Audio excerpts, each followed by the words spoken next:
We're moving forward with an ambitious new plan, backed by more than $40 billion of investments in Canada's North and Arctic.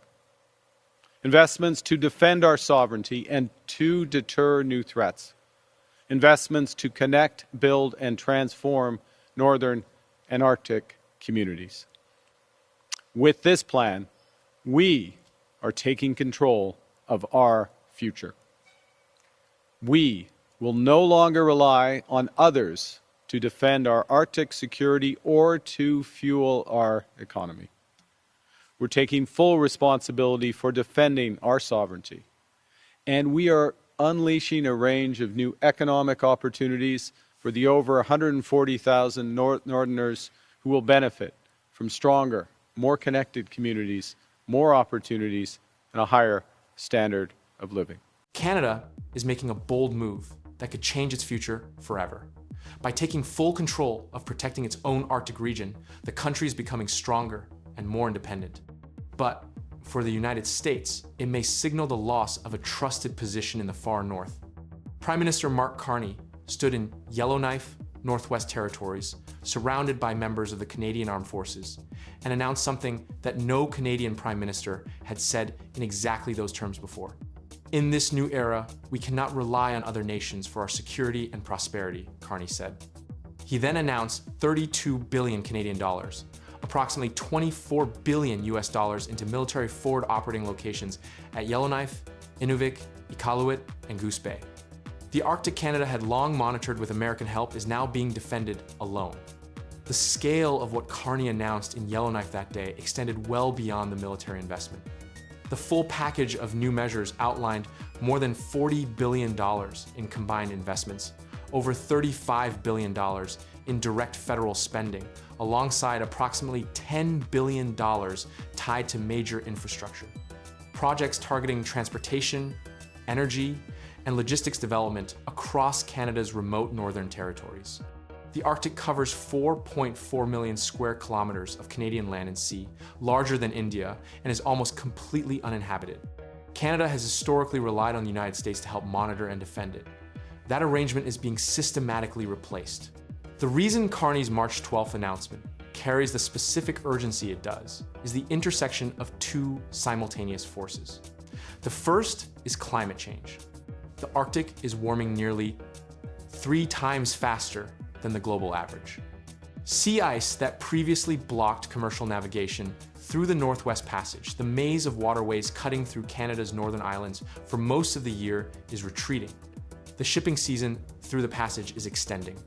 A route that was largely impassable for commercial vessels is becoming increasingly viable. The Northwest Passage, if commercially navigable, offers a dramatically shorter route between Asian and European ports than alternatives through the Panama or Suez canals, saving shipping companies thousands of miles and billions of dollars annually. The second force is geopolitical. The United States maintains that the Northwest Passage is an international waterway open to navigation without requiring Canadian permission. Canada maintains that the passage runs through internal Canadian waters and that foreign vessels require authorization to transit. This disagreement has existed in diplomatic form for decades. The combination of melting ice opening the passage to practical use and the Trump administration's demonstrated willingness to challenge Canadian sovereignty, including explicit statements about annexation and the attempted seizure of Greenland, has made the theoretical dispute into an active strategic contest. Prime Minister Mark Carney has vowed to ensure that Canada can protect the Arctic without any outside help. The military investment Carney announced is building the physical infrastructure of that vow. The $32 billion going into forward operating locations at Yellowknife, Inuvik, Iqaluit, and Goose Bay upgrades the facilities from which Canadian Armed Forces can project presence, conduct surveillance, and respond to incidents across the Arctic region. These are not new bases. They are existing Canadian military installations receiving generational infrastructure investment to dramatically expand their operational capacity. The Canadian Coast Guard received its own dedicated Arctic security investment on May 22, 2026. Defense Minister David McGuinty announced $816 million over 7 years to expand the Coast Guard's defensive role in the North through 4 key initiatives: creating a year-round maritime domain awareness hub in Iqaluit that would collect and analyze maritime intelligence, adding new reconnaissance equipment to Coast Guard helicopters nationally, building 4 new Arctic long-range radar sites along the Northwest Passage and in the Hudson Strait, and procuring short and medium-range drones capable of operating in the sky, on the surface, and underwater. 4 radar sites along the Northwest Passage itself. The surveillance architecture Canada is building is specifically positioned to monitor the waterway at the center of the sovereignty dispute with the United States, not as a rhetorical claim on a map, but as a documented operational capability that can track every vessel transiting Canadian Arctic waters in real time. The economic dimension of Canada's Arctic strategy is fully integrated with the military dimension. On May 20th, 2026, Natural Resources Minister Tim Hodgson announced more than $55 million in federal funding for 2 Arctic infrastructure projects.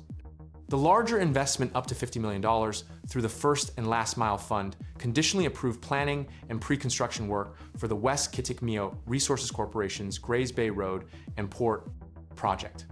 That project involves a proposed deep-water Arctic port at Grays Bay and a 230-kilometer all-season road that would link the port to the Slave Geological Province, unlocking future development of zinc and copper deposits in Canada's Central Arctic. David Omilgoitok, co-chair of West Kitikmeot Resources Corporation, stated that the project reinforces Inuit and Canadian sovereignty over the Northwest Passage. The Grays Bay project was referred to the Major Projects Office by Prime Minister Carney in March 2026, the same month as the Yellowknife Defense announcement.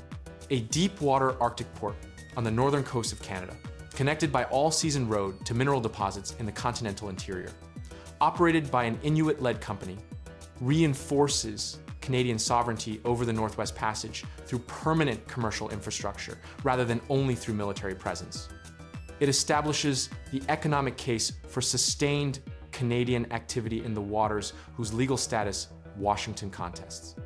The Canadian Arctic Economic and Security Corridor project, a proposed all-season road of approximately 400 kilometers through the Slave Geological Province to the Nunavut border, where it connects with the Grays Bay Road, extends the infrastructure logic further.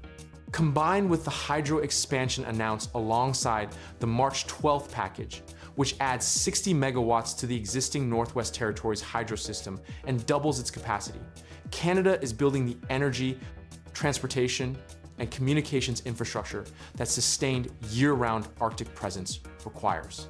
Over the past 3 months preceding the March announcement, Canadian soldiers conducted a more than 5,000-kilometer snowmobile patrol from Inuvik, Northwest Territories, to Churchill, Manitoba, braving blizzards and minus 60 degrees Celsius temperatures in exercises specifically designed to demonstrate Canada's ability to defend the Arctic independently. The soldiers doing that exercise were Canadian Rangers part-time reservists drawn largely from Indigenous and Northern communities who maintain a physical presence across Arctic regions no regular military force can reach year-round. Their patrol covered territory equivalent to crossing an entire continent. The $35 billion defense investment, the $816 million Coast Guard expansion, the Grays Bay Road and Port funding, the Arctic Radar Network, the 5,000-kilometer snowmobile patrol, and the explicit statement that Canada can no longer rely on other nations for its Arctic security. All of it assembled in a 10-week period between early March and mid-May 2026. The Northwest Passage is melting open. Canada is building the infrastructure to govern what flows through it.